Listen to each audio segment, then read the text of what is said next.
What's going on, guys, and welcome to Highly and Alph Gaming.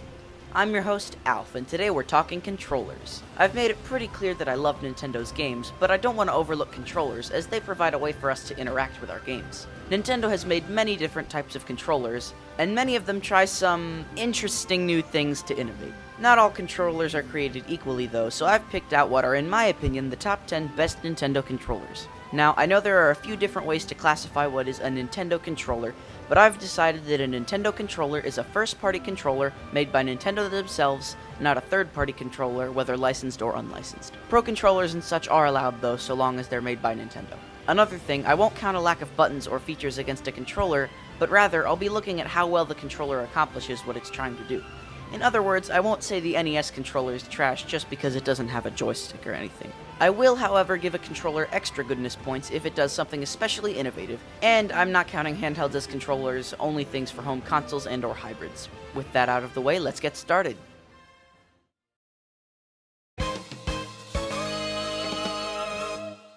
To kick off the list, at number 10, we have the NES controller. Now, to be clear, I'm not saying that this is a bad controller. I don't think that any controller Nintendo has put out is bad, and this is the first one they made, but I'm just not feeling it here. The D-pad and buttons are fine, but it's literally a plastic box with buttons on it. I get that the times were different back then, and I'm still not counting the lack of buttons against it, but it doesn't fit the shape of your hands at all. And I'm sure that if I played with it for a couple of hours, my hands would be killing me. It feels okay for a quick session though, and it gets the job done, so it's not bad by any means. Nevertheless, it's my least favorite Nintendo controller, which is why it's sitting here at number 10. For number 9, I've chosen the Nintendo 64 controller. Yeah, this one's interesting. Everyone's bashed this controller to death though, and while it's not perfect, I would like to highlight some of the positives. For one thing, all of the Nintendo games for the Nintendo 64 were designed with this controller in mind, so none of the button placements will feel weird. The controller also feels okay in the hand after a while, but that may be biased because I've been using this controller as long as I've been gaming. Those are about the only positives though, because while still okay, this controller is messed up. Of course, there's the obvious thing that everyone loves to point out, the three-prongedness of this made-for-aliens plastic piece of weirdness, but that's not my only issue with the thing. Another big issue is the joystick, which is pretty terrible. It's a bad joystick out of the box, and it only gets worse with age. It wears out super easily, and when it does, you end up with something that moves if you breathe on it in the neutral position, and feels like it's made of lead when at the edges of its movement area. I know that it was one of the earlier analog joysticks, but that doesn't change the fact that it's bad. All around, this controller works, but it certainly isn't ideal. Coming in at number 8, we have the Wii's Classic Controller Pro. The Classic Controller Pro, while only number 8, is actually a pretty good controller. It's the first modern-looking controller on the list, and all of its buttons and joysticks work very well. However, the Classic controller has two major flaws that inspire me to rank it so low on the list. For one thing, it has to be plugged into a Wii remote to work.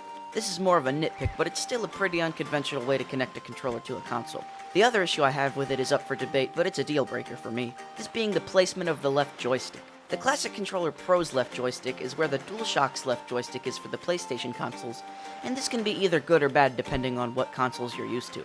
If you're a PlayStation kind of person, this is probably great for you, a fine change of pace from Nintendo's weirdo control stick placement. If you watching are primarily a PlayStation gamer, what are you doing here? This is a Nintendo channel. Just kidding. Anyway, all of Nintendo's other controllers except the regular Classic controller have the joysticks in the right place, so I've just never felt comfortable using this controller. You only even use it for like 2 games and the Virtual Console, so what's the point? This controller isn't really bad, but it's certainly not preferable. At number 7, we have the Wii U Pro Controller. We've now reached the point on the list where I really like all of the controllers we'll be talking about in the future, but the Wii U Pro Controller is my least favorite of my 7 favorite. There isn't really much wrong with it, the buttons feel fine, everything fits into your hand nicely, it just isn't incredible. The right stick is also in a different place than on other consoles, but I never really found this to be a problem. It doesn't have motion controls or anything, and it fits okay in the hand, but again, just not great. It really is a nice controller though, even though mine is technically an off-brand. I've used a real one though, so don't you be calling it unfair in the comments. Yeah, so that's the Wii U Pro Controller, and I'll come up with a better way to wrap up number 6. For number 6, I've chosen the Wii Remote and Nunchuck. Yes, I'm counting them as one controller, and while I still refer to them as the Wii Remote and Nunchuck, if I say Wii Remote, just know that I mean both the Wii Remote and the Nunchuck. The Wii Remote is an interesting little piece of technology. It was probably the first video game controller to really introduce motion-controlled gaming to a wide audience, and many people, probably a lot of you included, seem to be getting pretty tired of the motion controls. I myself get annoyed when certain games make too heavy use of motion controls, but I would like to ask that you keep an open mind and really try to think about what the Wii Remote brought to the world. One big thing that the Wii Remote did that I still enjoy is pointer controls to aim. If you saw my Pikmin 4 video, link in the description if you didn't, you already know that I adore what pointer controls can do for a game when applied properly. Pointer controls make aiming so snappy and accurate if they're done right, and that's only part of what the Wii Remote does. You can shake it to do things like spin in Mario Galaxy 2 or tilt it to steer in Mario Kart.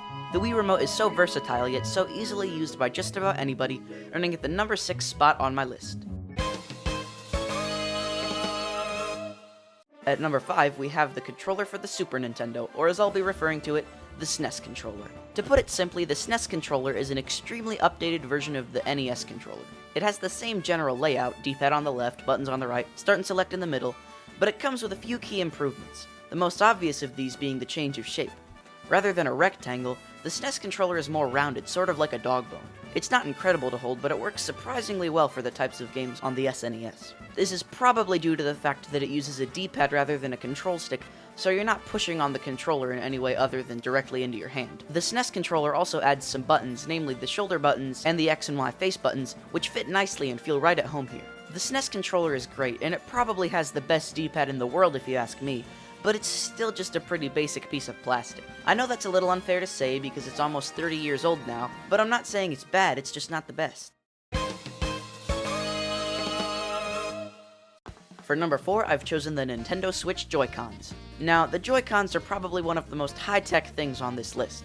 They've got all kinds of gyroscopes, accelerometers, HD rumblers, and other stuff in them. They all have the standard buttons in the same places as other controllers, so no problem there. They can even be used as a whole or separately for certain games, providing an easy method of local multiplayer. Well, great, the Nintendo Switch Joy-Cons have two major flaws that drag them down. One that is debatably a problem is the pseudo D-pad, which is just 4 buttons. I see why they're like this, so the playing field is more level when 2 people are using the Joy-Cons separately, but 99% of the time I use my Joy-Cons, they're both being used by one person, so this is definitely annoying.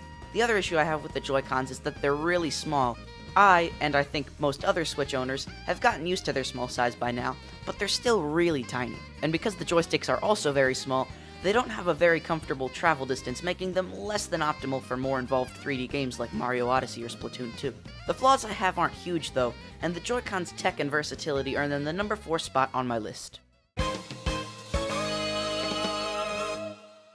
For number 3, you're gonna have to hear me out on this one. You may dislike this controller, but please listen to what I have to say before leaving an angry comment. Okay, number 3 is the Wii U gamepad. First of all, the added screen in the middle was a really cool idea, and it was used very well in certain games. Nintendo Land to this day remains my favorite party game. I don't consider Mario Kart or Smash Bros. To be party games, and the touchscreen was especially cool in games like Wind Waker or Pikmin 3 for item management or the use of the map. The buttons and joysticks are also very high quality, and while the controller doesn't feel amazing to hold, its unique concept and high techiness hold it up despite its only decent hand-fitting shape. The most obvious problem people have with the gamepad is that it in many ways contributed to the poor sales and commercial performance of the Wii U. This is true, and the gamepad made the Wii U too expensive and caused Nintendo to, how can I put this, ruin a few of what would have otherwise been at least decent games, but I won't hold that against the gamepad. Much like the Wii Remote, when used right, the gamepad allowed the creation of some incredible gaming experiences, at least for me, which is why I placed the gamepad at number 3. Feel free to fight me in the comments if you still think the gamepad is trash. Anyway, on to number 2. At number 2, I've chosen the GameCube controller. I know lots of people who made similar lists put this at number 1, and while I think it's a fantastic controller, I don't think it's quite the best Nintendo's ever made. First off, the D-pad is awful. It's super small, and it's too hard to control exactly which direction you're pushing it because of that. The shoulder buttons also have way too basic of analoginess, but I won't put that against the GameCube controller, as it's the only Nintendo controller to have analog triggers in the first place.